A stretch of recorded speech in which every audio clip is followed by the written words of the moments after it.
me rends pasteur Olongo du Caro Adrien. Je suis secrétaire général de l'église Fepakon Nzambe Malam. Je suis aussi président national de soutien de notre église, toujours Fepakon Nzambe Malam. Je suis pasteur dans la paroisse de Gombe 3 à Kinshasa. Puisque nous parlons de 55 ans de l'église Fepakon Nzambe Malam, vous aussi, vous avez une histoire dans cette grande communauté. Pouvez-vous nous dire comment avez-vous intégré cette communauté et c'était dans quelle occasion et quand? Oui, je crois que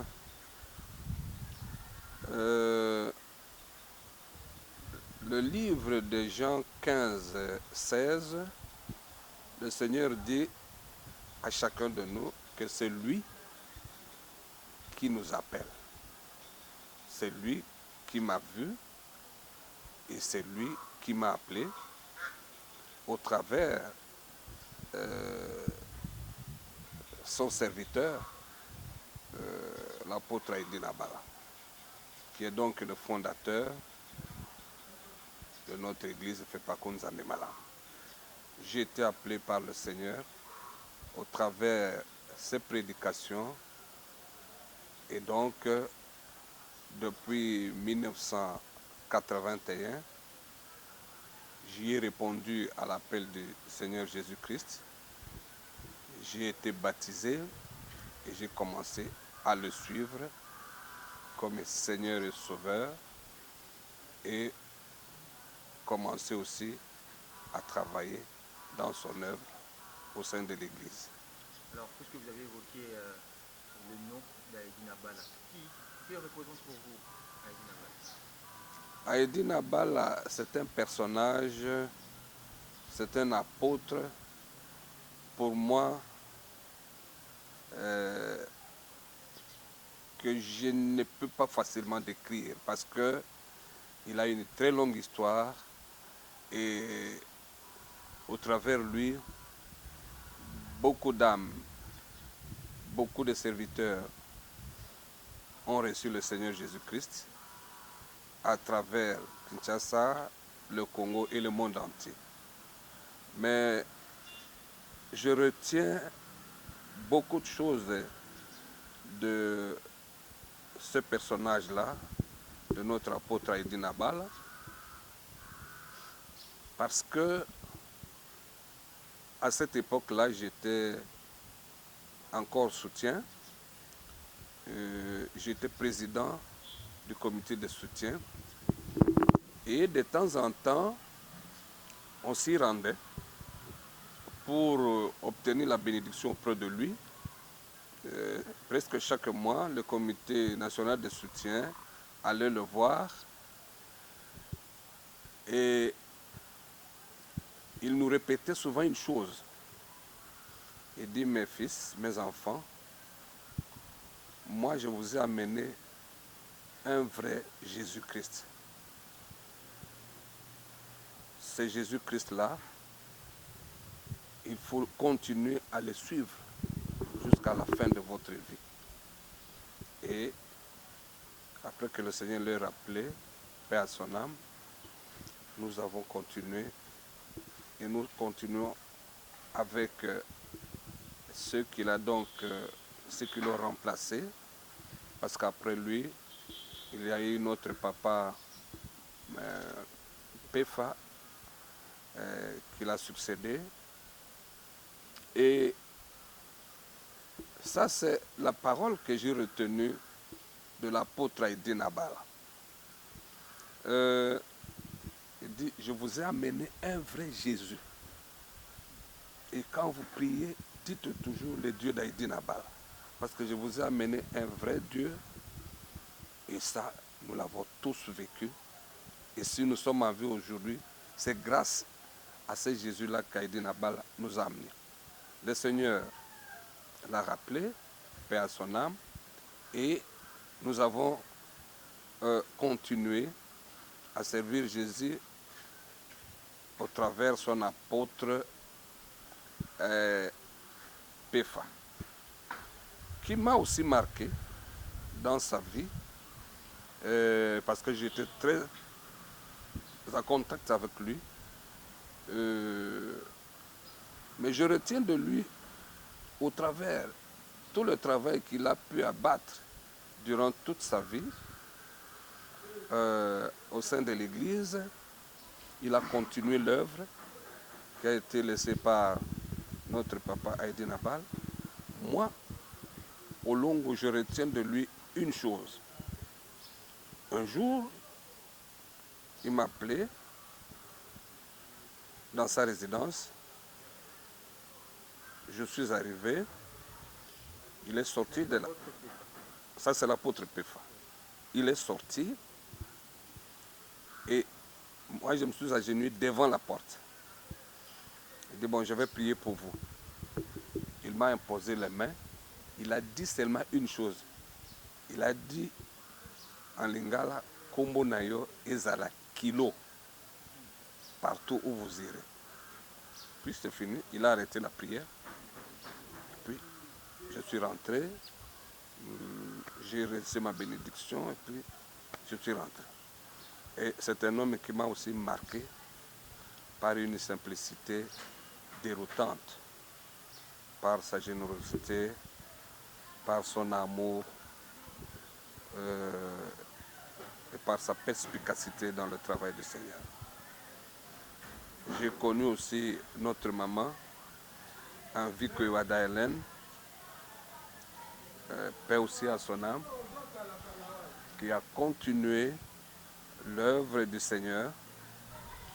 Et notre maman m'a marqué aussi davantage. Parce que moi, je la côtoyais régulièrement. Chaque mois, j'allais même dire presque chaque semaine, elle m'a marqué par son calme, par sa douceur, par sa grandeur d'âme et par sa générosité que je ne peux évaluer. Alors, je voudrais retenir, j'ai retenu deux choses. Il y en a beaucoup.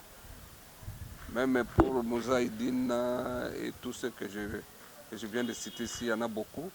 Mais je parle de une ou deux choses que j'ai retenues de la part de ces grands serviteurs de Dieu-là. J'ai retenu de la part de notre maman, au travers tout le travail qu'elle a abattu sur terre ici, au sein de l'Église et à travers le monde, deux choses. La première, un jour elle me disait, Papa Olongo, continue à faire le travail du Seigneur, vous êtes président national de soutien, continuez à servir le Seigneur sans relâche, parce que le Seigneur n'oubliera jamais vos œuvres et vous serez toujours récompensé par lui. Mais vous êtes dans une structure de l'Église, c'est-à-dire le Comité national de soutien. Les gens qui travaillent, il faut les soutenir, il faut les aimer, il faut être avec eux. Ça, c'est la première chose. Deuxième chose, avant son retour à Kampala, elle a appelé tout le comité directeur. Elle a organisé une petite réception pour nous. Elle nous a donné des conseils. Elle dit, je rentre aux soins, continuez à servir le Seigneur, ne vous lassez jamais autour de Musée Rego, soutenez-les, continuez à le servir, à servir Dieu. C'est le mot de Dieu. Oui, moi je ne savais pas que c'était le mot de la Dieu. Mais Elle nous a appelés à la maison, elle a organisé une réception, nous avons bien mangé, on a pris des photos et elle nous donne ses conseils. Papa Erego était avec nous, tout le comité directeur était là. Il dit, continuez à servir le Seigneur, ne vous lassez pas, parce que chacun de vous aura une récompense. Et après, elle a prié pour nous. Et tout le comité, nous sommes sortis. J'arrive en bas, dehors, elle m'appelle. Elle envoie quelqu'un pour m'appeler. Appelez-moi Mouzolong. Je remonte. Elle dit à un serviteur qui était à côté de lui, elle dit, donnez-lui ce sac de foufou. Parce qu'elle faisait beaucoup les bilangas.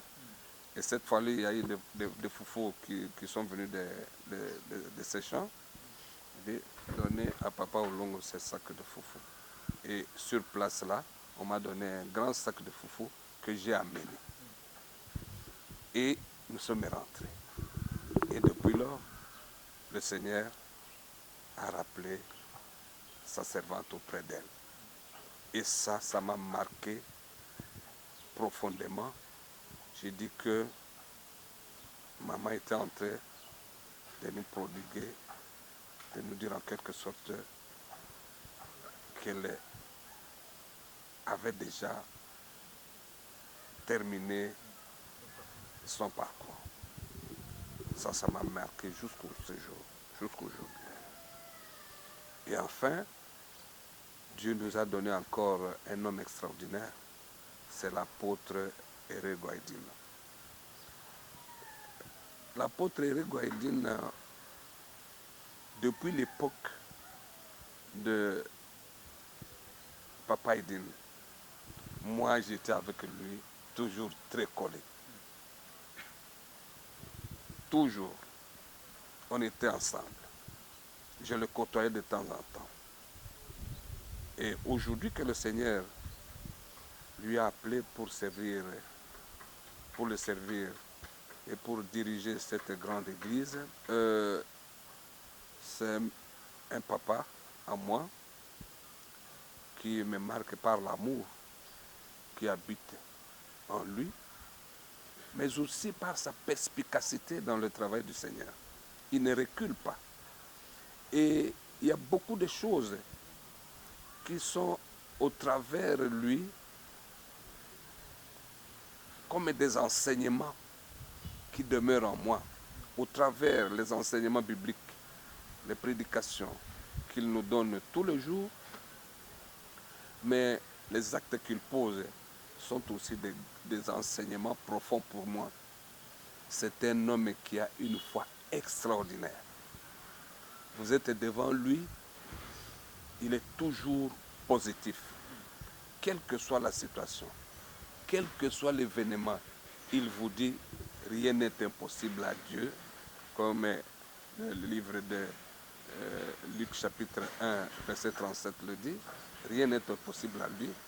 Et vous sentez une foi extraordinaire en lui, un courage exceptionnel. Et donc,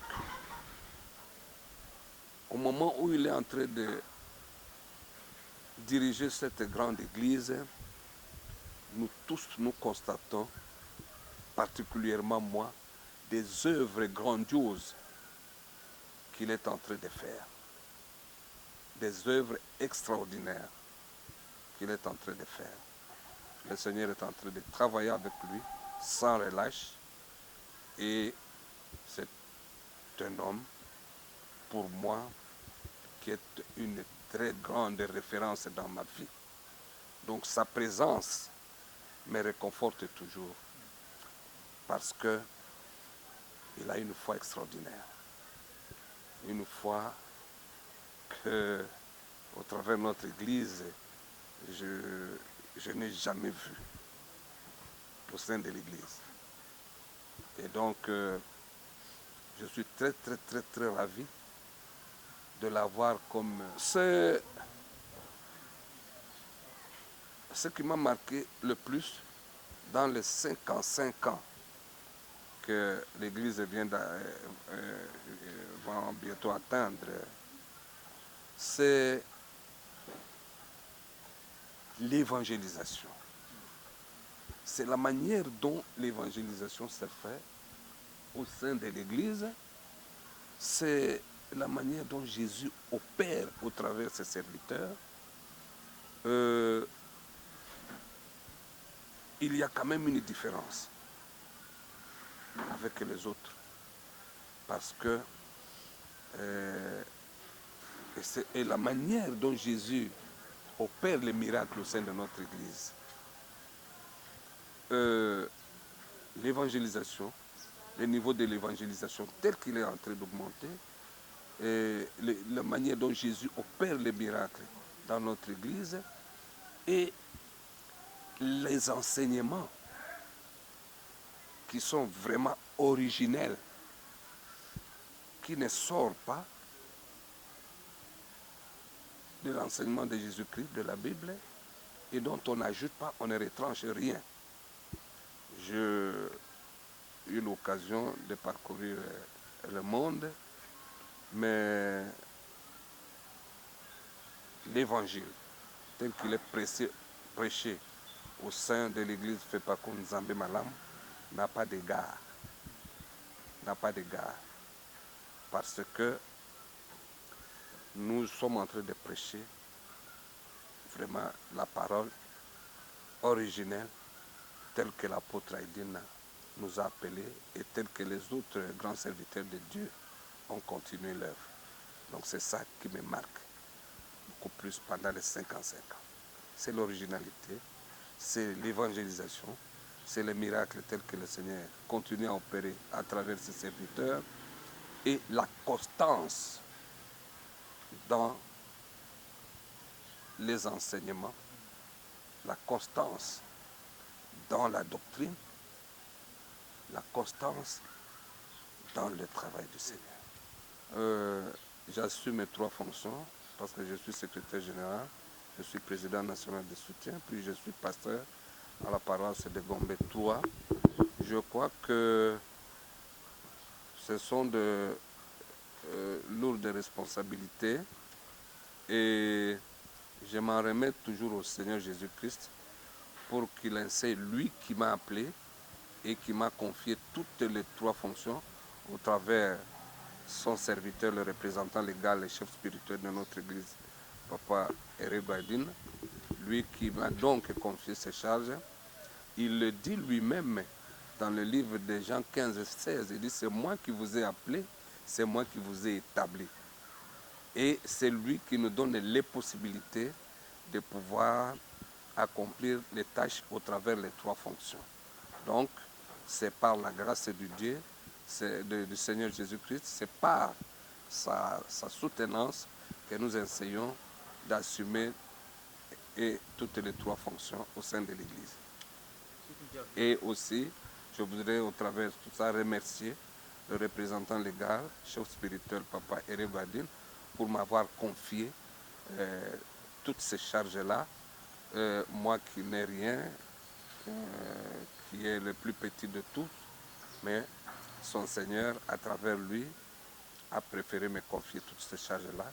Je lui en suis et je demeure reconnaissant envers le Seigneur Jésus-Christ, envers le représentant légal. Le message que je peux adresser à la communauté Fepako Nzambe Malam, au Congo et à travers le monde, c'est que nous puissions continuer à soutenir le représentant légal et chef spirituel de l'Église, qui est le gardien de la doctrine de Nzambe Malam, qui ne sort même pas d'un millimètre et qui continue toujours à nous enseigner à servir Jésus-Christ, à suivre Jésus-Christ et à travailler pour le Seigneur Jésus-Christ. C'est de soutenir